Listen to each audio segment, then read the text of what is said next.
Ready to go? Let's do it. All right. Well, welcome again to another episode of Adventures with Gary and Paul. My name is Gary Gould. And I'm Paul Navidad. Man, I got to say, the world is moving so quickly now. Mm-hmm. You know, this is a show that we did during the pandemic. Guests were really easy to find because nobody was doing anything. We had nothing to do. We had absolutely nothing to do. It was really quite fun. And now things are kind of crazy, and we have to squeeze in a show and put it all together, and it's a different environment.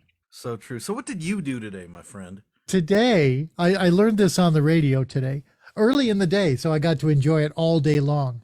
Today is National Gary Day.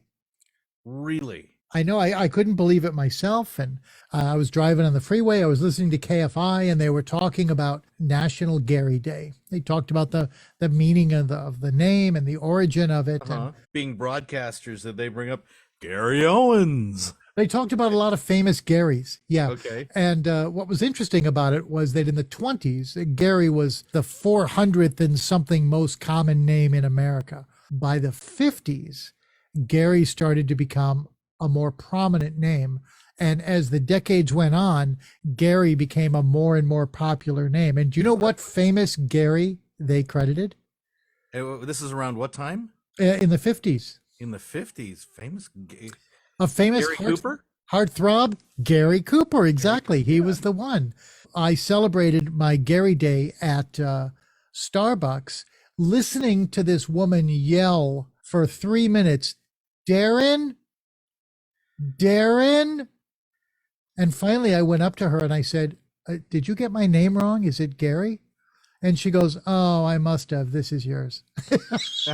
So on Gary Day, I was misgarried, you know, like being misgendered. I was misgarried. Anyway, happy Gary Day to you from an authentic Gary. And to all of our listeners, anybody out there listening now, a very happy Gary Day to you from an actual Gary. Gary Day, it's a very Gary Day. Giddy up, giddy up, giddy up, hey, it's Gary Day. What you just did was probably my favorite part of this show. Oh, well, then, thank you very much, sir. What about you? What'd you do today? I went over to South Coast Plaza because it's the one remaining Hallmark store. Every year, Hallmark has got some new ornaments. I'm really big on Star Trek ornaments. In fact, they did a whole mirror series from the second season of Star Trek, the original series, with a tree topper, and they go through all the dialogue with interactive Kirk and Uhura and Spock all like spread throughout my whole my tree. It was great. Isn't it amazing that stuff is still being manufactured and sold in 2023? That's amazing. But the fact that you can get ornaments to be interactive with each other. The Uhura one will light up when she's speaking, or the McCoy one will light up when he's speaking. It's the coolest thing. That's so well thought out. What do they talk about? Well, it's dialogue from the episode Mirror Mirror from the second season. They came out with some new Trek ornaments this year, and I bought a few of them. It just cracks me up that you that you did this. Oh, no, it's great. And you bought some of these Star Trek ornaments this year. Absolutely. They're still in the box. I bought them today, because I wanted to have Oh, them. you've got them there. Okay. Oh, absolutely. Good. Let's do the unbagging here.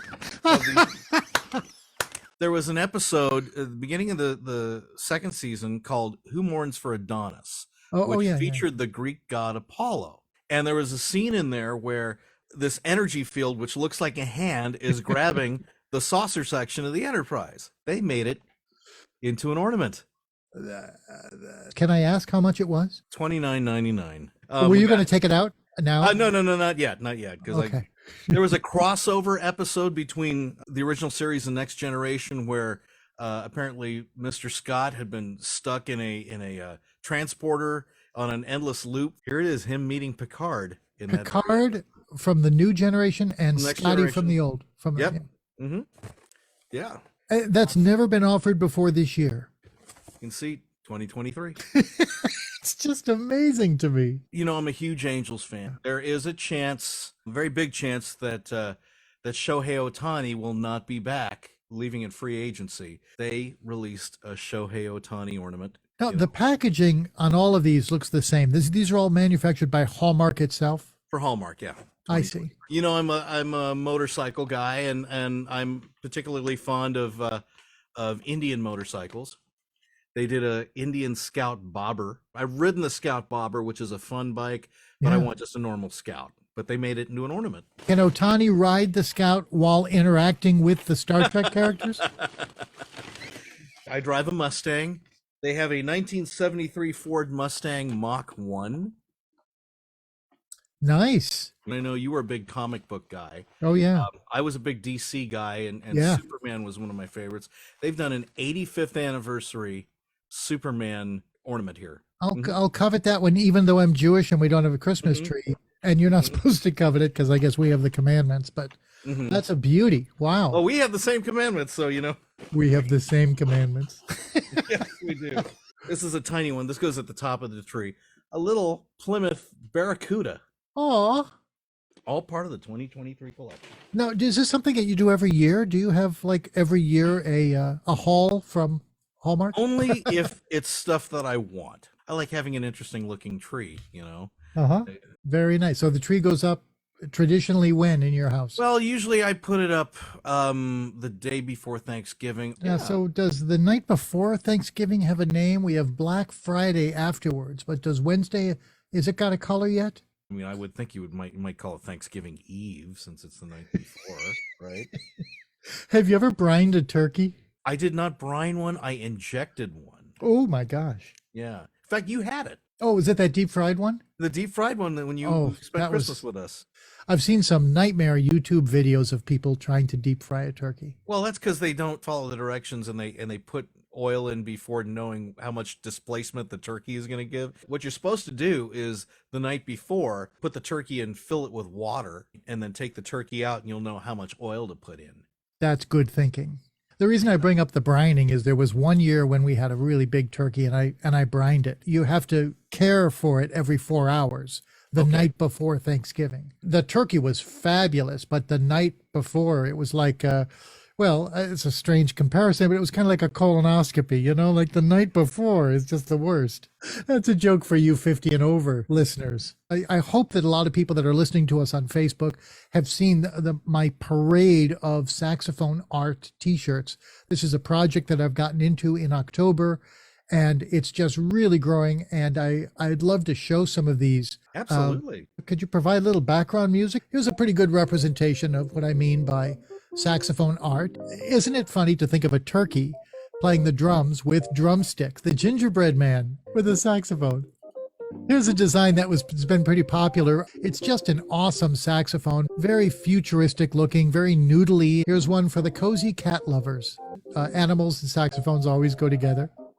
I bought that one. That's a beauty. I love monsters. I'm just a little kid inside, I guess. Man, this is the first of my t-shirts that I wore in public. Great reaction. Look at that amazing image of a gigantic Godzilla-like monster. This would be the offspring of such a monster. Look at him. He's so cute. So when I first started doing this, I was really into historical figures playing the saxophone, and Buddha, to me, absolutely hilarious. Not now, darling. I'm on the phone. When I was growing up, that was such a common phrase for people to say. But of course, they didn't mean the saxophone, they meant the telephone. One good read, that's all I ask. Guy holding a saxophone, peaceful place, nice. I've got to thank Paul for helping me come up with this caption. Playeth thy sax. Raccoon playing a saxophone, come on. Why not? A magical horse playing a saxophone. Here's a cat playing a saxophone. I just love this kind of stuff. This has been probably my top most popular design right here. Oh, here's one for Christmas.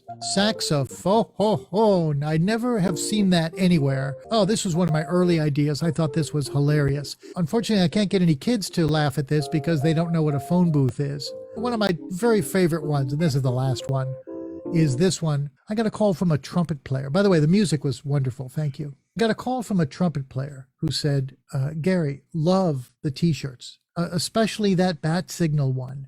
He says, would you make it for trumpet? When I was doing research for starting a t-shirt company and featuring saxophone art designs, I came across a shirt that said, saxophone, the bacon of instruments. Everybody loves bacon. Yeah, everybody loves a saxophone. I thought, that's really clever. I think I would wear that shirt. 2 clicks later, I come across trumpet. the bacon of instruments. I realized that this designer was a businessman. He had done this for every instrument. They're just going to sell to everybody. But the effect inside of me was it cheapened it. And so I told him this story and I said, look, I love saxophone players. I love the saxophone. I love being a part of the saxophone community. I'd like this to be purely a saxophone thing. It's just for us. Yeah, there it is. Absolutely. Our first guest, his name is Ed Peffer. And Ed Peffer started a fund to help a repairman in the saxophone community. As soon as I saw that he had started this fund, I contacted Ed immediately because this guy has been my repairman, my saxophone tech for 30 years. I care what happens to him, and I wanted to be a part of this effort. We're having Ed on to talk about this fund and the cause. And please welcome our first guest. It's Ed Peffer. Ed Peffer, how are you? Yeah, thanks for having me. Well, thank you for spearheading this. So let's start out by talking about the fund, and then I have some other questions I want to ask you. What inspired you to start this fund for Nick? Well, like you, Gary, I mean, I've been going to Nick Spirito since the 90s for horn repairs. He does great work. He's inexpensive, and you can wait in his little shop there while he does his work, and it's not a lot of shops do that, you know. Nobody does that. Quick story here. So during COVID, I started collecting instruments, and I picked up a few clarinets and things like that. I went to Nick to kind of, repair these old vintage horns that I was collecting. And then I remember a couple of times he had said, I'm, a month behind in my rent. And then one day he said, I'm a couple of months behind my rent. His business is really only word of mouth. I don't think he really advertises much. I don't think he advertises at all. He was saying to me that a lot of his clients have either moved away or passed away. When COVID happened, I had that same feeling about all the agents that used to hire me. They either moved away or, passed away. Fast forward just a couple of weeks ago, he was really distraught and really down to the dumps. And I asked him what's going on. It's like, yeah, things are not good. I'm about to get evicted and I'm going to be homeless. The next day, Sunday, I decided to take it upon myself to learn. I've never done this before, by the way, but I've heard about GoFundMe. This one site called Spot Fund has, better pricing. The platform asks for a tip. That's what I saw too. That's the way they, that they can make some money, which is nice because that takes the pressure away. So anyway, that's what I started. I felt super compelled to help this guy out. Everybody I've talked to says the guy is just a master woodwind repair artist. He does great work. He does overhauls. He works on any instrument, any woodwind instrument. I mean, that's all I've taken to him. And he does great work. And it's amazing to me that he will do it while you sit and wait. Absolutely. Mm-hmm. Absolutely. I've worked for 4 or 5 schools in the last 30 years where I've taught, and instrument repairs are always a problem for schools. Every time I worked at a school, I would offer to take instruments to be repaired. And I would bring them to Nick. He would fix them while I wait. I would bring them back. Everybody's happy. What are some of the aspects of his style of repair that stand out to each of you? I just think that he's really specific about what's the matter with the horn. Extremely detail oriented. He would tell you exactly what's going on there and he would fix it right away for you. So one of my favorite parts of visiting Nick is his final soliloquy. He goes through the litany of things that he did. Well, I reseated the B flat key and I regulated the G sharp key, and then the F sharp was knocking with the F natural, and so I had to work with that, and and I replaced the pad on the E key. I mean, he just goes through. I kind of do an impression of him. Every time I ask Nick a question, he always answers by going, yeah, well, and then he, it's so funny. Yeah, that's Nick. He is terrific.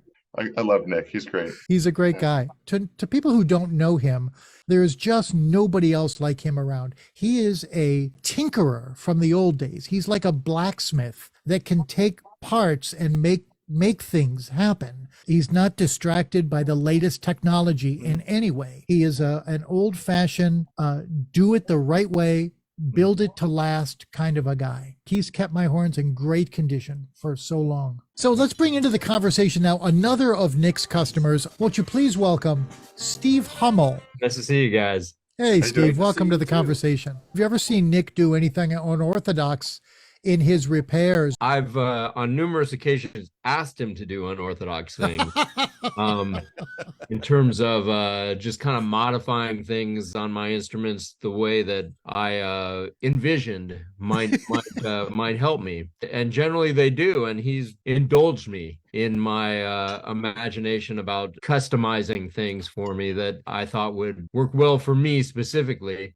And it's really helped. I mean, it's been a great experience to have him as a resource for that kind of work. Can you share any of these machinations with us? Oh, let's see. Yeah, there's a bunch of them. I play the bis key kind of on the outside edge of the key. So I actually had him bring down my palm keys. He said in all the years he's worked, I'm the only person who's ever asked him to bring down the palm keys, right? Because everybody always wants the palm keys brought up. That's one example. I remember when he brought up my palm keys and he says, I can just tip it up like this. And I'm like, oh, that was a dream. Yeah, same thing with the side keys, right? He'll just bend them. Have you ever seen Nick, either of you guys, have you ever seen Nick do something amazing? You ever watched him do something that blew your mind? A number of years ago, I used to have a Mark VI soprano, but the intonation was a little bit off in the palm key area.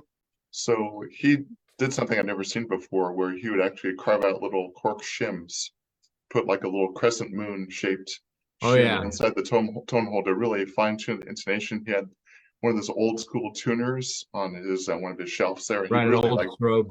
Strobe tuner. So he would dial in that intonation. And boy, he spent, gosh, I think a good 30 or 40 minutes just on intonation in the upper register. It was fantastic. It was really, I really appreciated that about him. I had a balanced action at one point that I love the response of, but the pitch was problematic. And the same thing, he corked those tone holes and was able to correct a lot of the pitch issues on it. So I once brought him a baritone saxophone. It belonged to a student. The D palm key had completely snapped off. When I called him, I said, man, I don't know what you're going to do with this. And he says, yeah, bring it in. There's two pieces of this palm key. And he soldered it back together. Then he went over to the buffer, and he was just going back and forth, and he'd work on it and go back to the buffer and go back and forth. And I swear you could not tell that wasn't a brand new key. I mean, it was just beautiful, just perfection. Mm-hmm. And he did it all while I waited. Boy, that was so impressive.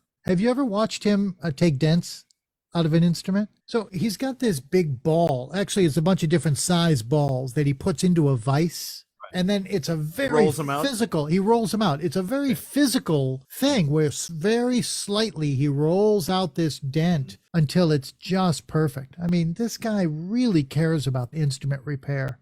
Yeah. I mean, I remember taking my horns to him when I was in high school. High school? That must have been back in the 1900s. That was a long time ago.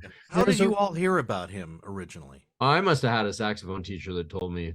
It's all word of mouth with Nick. Although, didn't he used to work at Whitaker Music? Wasn't he the repairman there for a long time? Yeah, that's my understanding. I never took my horn there. I have been told that as well. But then he opened up shop in his garage, and that's been it ever since. Yeah. And he's moved to a couple of different locations, but he always puts together this desk where there's, compartments and drawers and gas and tools and, a board with things hanging out. He just always knows where everything is, like all directions, everything within reach. He's got all these different tools to handle whatever it is that he's working on. A lot of pretty high-powered guys from LA will come down here and take their horns to Nick because he's as good as anybody up there and, a third of the price. I remember the late, great Jeff Clayton used to come down, and Nick called me one morning, like a Saturday morning, I think, and he's like, can you, get down here a little later today? Because I live in his neighborhood, and I'm like, why? And he's like, well, Gerald Albright is going to be here at 11. And, if you wanted to, you could hang out with me and Gerald some. So I did. And it was awesome. He's a sweetheart too. Behind every saxophone player is a tech. Like we have all had emergencies where something has happened and where we had to get it taken care of quick. Have you guys ever tried to do a big repair yourself? I try not to do any repairs myself. Repair business is not my thing. Not my thing either, but I'm kind of a do-it-yourselfer. One time I tried to repad my curved soprano. Now, I was probably 18 years old, so I bought a set of pads. And I came up with this idea where I would take the horn apart. I spread newspaper all over the table. And then I drew with a magic marker around the part so I would know where each part went. So I finally had this horn all taken apart, and I used Elmer's glue. And so I got them all glued, and the glue dried overnight. And the next morning I used my little system to put the horn back together. I couldn't wait to blow my first note. And I put on the mouthpiece, nothing. I took it to a repairman. He looks at my work and he goes, "You did this yourself?" And I'm like, "Yeah, but I've never done it before." And he goes, "Well, I can see that. Now let me show you how it should have gone." And he starts to show me the finer points of repairing. I realize in that moment, I just don't care about all those little mechanisms and millimeters and why they work and how they work. And I was so glad that somebody else could take up the job for me. Ever since then, I've had such a healthy respect for the repairmen and the sax techs that have helped me through my career. It's kind of baffling that even these simple things are sometimes beyond us as players. Absolutely so. Hey, do you guys use Chat GPT? This is a conversation that I had, and this is all about Nick. You are a life coach, and as your student, I want to learn how to prepare for life over 60. What do you recommend? I think it's amazing that we have a resource that we can talk to like this. Number one, focus on your physical health. Number two, engage in mental stimulation. Number three, cultivate social connections. 4, plan for your financial future. And 5, develop a sense of purpose. 6, stay positive. I mean, we're approaching the time when it's good to think about this kind of stuff. Sounds like good life advice for people at any age. Absolutely. Then I asked Chat, what if you have no family and are alone in the world? First of all, Chat changed my premise and said, if you don't have any family and feel alone in the world, here are some suggestions. 1, build a community. 2, seek out support. 3, stay connected with technology. And 4, consider co-housing or communal living. It's this next part that I think really drives home how we can help ourselves and people like Nick when it comes to looking for information. I ask, can you rewrite that as an action list, including resources in my zip code? And look what we get. Under Build a Community, I get a very specific address of a senior center with social events, classes, and activities. Yeah, that's a great senior center. My folks used to go there. Here's a community services department with an address. Join a local club. Here's an example, and there's the website. It's fantastic, the resources that are available to us through ChatGPT. Seek out support. Look at this. Senior Serve is information on senior resources, including meals, transportation, management services. And here's the website. This could be very, very helpful for us to help ourselves and to help our loved ones. Reach out to the Orange County Aging Services Collaborative, and here's a specific address. You know, everybody says you should go for help, you should call someone to help, but who do you call? Well, look at this. It's ChatGPT to the rescue.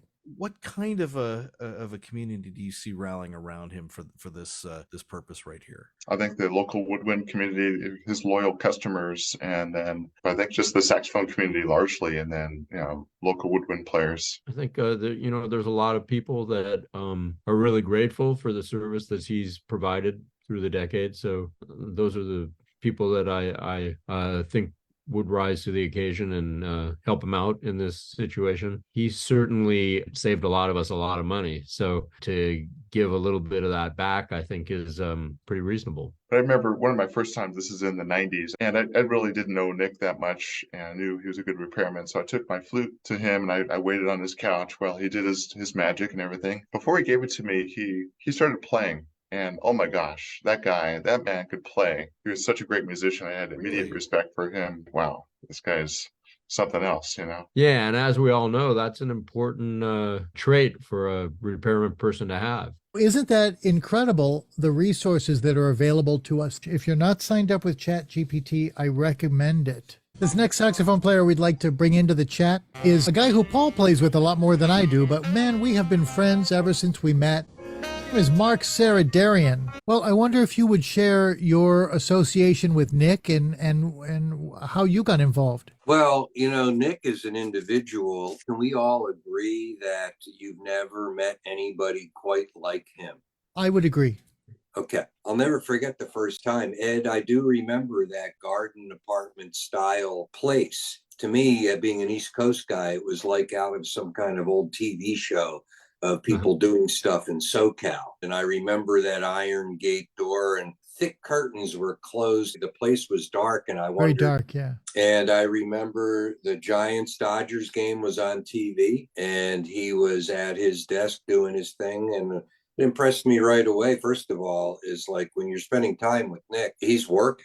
He's working the whole time. It was a story to tell about just experiencing that man and that place and that experience, and even the fact that the game was on. If you're in a bind, you can call him, leave a message. And then the other thing was I had a small studio of no more than 8 students at the max. And I would tell the parents, you know how that is, Gary. If they're supportive parents, they don't mind at all when you say, this is what you need to do, and I'm going to make it easy for you to do it. I'd gather up all their horns, and I would take all of them and I enjoyed the 2 to 4 hours it took. I mean, on that funky black and white TV with rabbit ears, Steve, right? And on Sundays, it would be At the Top, the public radio student prodigy show would be on. Or I saw Vincent Price movies on. Oh, that. Definitely, yeah. I mean, the only time I saw Pit and the Pendulum was during a bassoon, flute, and a tenor repair.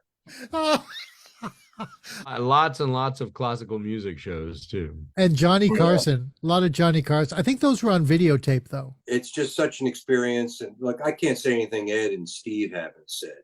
I mean, he's just a breed of cat that's never going to come around again, being such a just a true what do you say? I mean, just a specialized expert in such a specific technical field that with just so much granular and organic know-how. But I had a student once that dropped an alto sax that was made in China, and the thing was like crumpled up like if you took a ball of aluminum foil and just kind of made a baseball out of it. It was crumpled up. I left it there for a couple of days, and what he handed back to me looked like a saxophone again.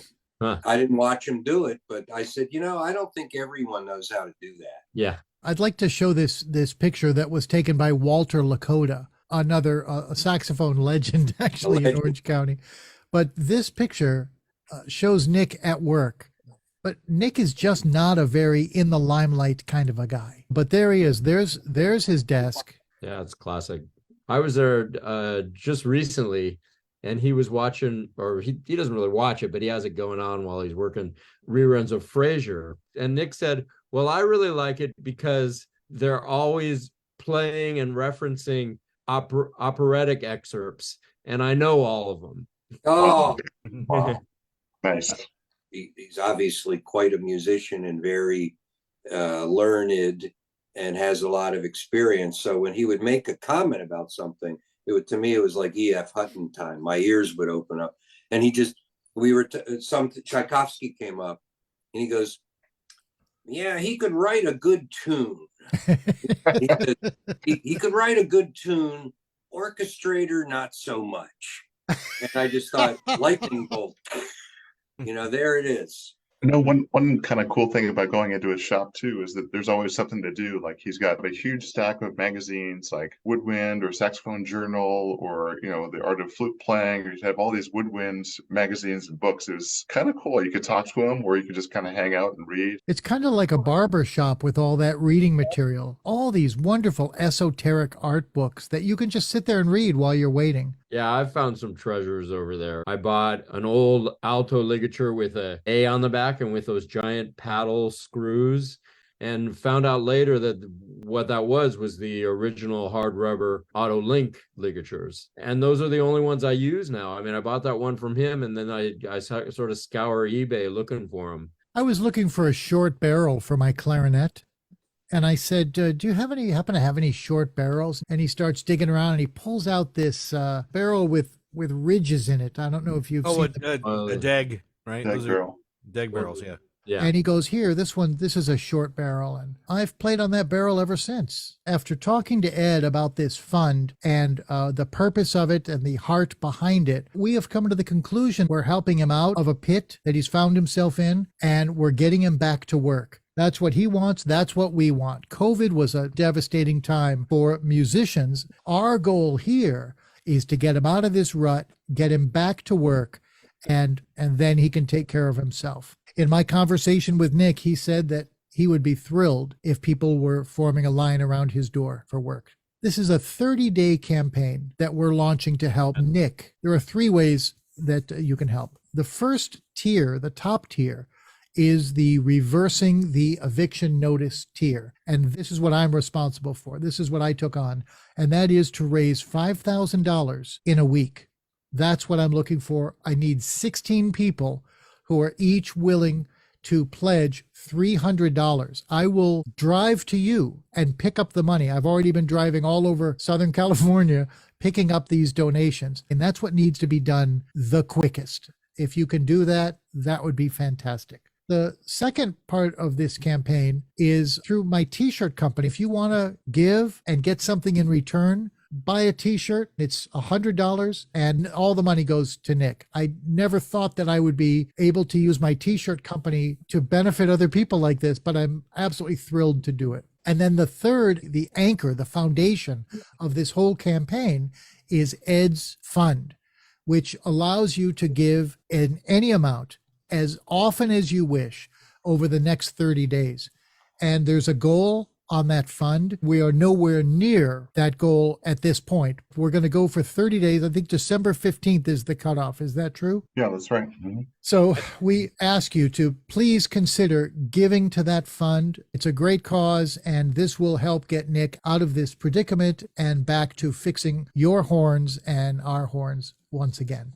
And we've put that link in the comments for this show. It's also in the description of the show on the Adventures with Gary and Paul page. So make sure to check that out. Great. That link is also on my page on Facebook.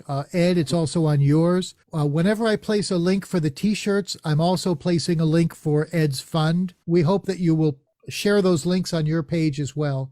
And let's get this done. Gary, thanks for your partnership, by the way. It almost takes a team of people to pull this off, so thank you. Everybody knows they can't help everybody. But there's this great motivational story. I've heard it for years. You've probably heard it before, too. It goes something like this. A young girl was walking along the beach, and on this beach there were thousands of starfish that had been washed up by a recent storm. And this little girl was going around picking up the starfish and throwing them back in the ocean. This adult man was watching her with amusement, and he went up to her and he said, "Little girl, why are you doing this?" And she said, "Well, I just want to help." And the man says, "Look at these thousands of starfish. You can't make a difference." And the little girl reached down and picked up a starfish and she threw it into the water and she said, "I made a difference for that one." Well, the story actually goes on because the old man thought about what she had said and what she was doing, and he decided he would start throwing starfish back in the water as well. A crowd of people saw what they were doing, and the whole crowd of people went to the beach and began throwing the starfish back into the water. When it was all done, the beach was free of starfish, and that group of people felt very satisfied that they had done something meaningful that day. And this is an opportunity to be like them. And this is my opportunity to be that little girl. That's a great analogy. I love that. It's a beautiful, beautiful story. And we're hoping to get something done here. And we really appreciate anybody who sees this to join us in this effort. Let's help this guy. It's the season of giving. It's an opportunity to give back to St. Nick. Yeah, a week from tomorrow is going to be Giving Tuesday. Our month of helping Nick Spirito is kind of like an Advent calendar where every day we do something. And then when it's all over, we can look back and be very happy about our commitment, our fellowship, our humanity. And we invite you to join us. Jump on this bandwagon and be a part of it. You can donate in any amount to Ed's Fund. A t-shirt is available for $100 with all the proceeds going to Nick. Or if you want to make a $300 donation and you live reasonably close, I will come over and pick it up so that I can put it in his hand this week to stop the eviction notice. Hey, let me show you that t-shirt. So this is a picture I took of Nick. He was just working on my horn, and I was sitting in the chair, and there's only one chair. There it is, his magical workshop. On the right side, you can see that TV set. It's in purple. All the drawers, all the supplies. And there he is, the master at work. The purpose of our show was to raise awareness of this fund. Does anybody have any closing words or anything that you'd like to say? I just want to thank you guys for making this happen. I mean, it's a really worthy cause for someone that provides a great service to our community and who needs our help. And it's great that you're setting up the architecture to make that happen. I just want to thank you guys, Gary and Paul, especially for putting this together and a platform to get the word out there to help Nick Spirito out. I mean, don't want him to become homeless, and he's a great guy, a great musician, and he's helped a lot of us over the years, over the last 30 years plus. So it's a chance to give back. So thank you guys for the opportunity. Well, the show is up on the page, on the Adventures with Gary and Paul page, and both Gary and I have shared it to our pages, and you are all welcome to share it as well. Well, once again, we'd like to thank our guests, Ed Peffer, Mark Seraydarian, and Steve Hommel for joining us on Adventures with Gary and Paul, a special edition to draw attention to the Nick Spirito Support Fund. Stay tuned for probably the week between Christmas and New Year's, where Gary and I will do our third annual holiday special of Adventures with Gary and Paul here on Facebook Live. That's something to look forward to. And we're going to be announcing the bowling party that's coming up as well. Well, thanks a lot, everybody. Thanks for joining us. We wish everybody a very grateful Thanksgiving and a very safe and happy Black Friday and the holiday season beyond. Thank you so much. Happy Thanksgiving, everyone. Take care. Hey, friends.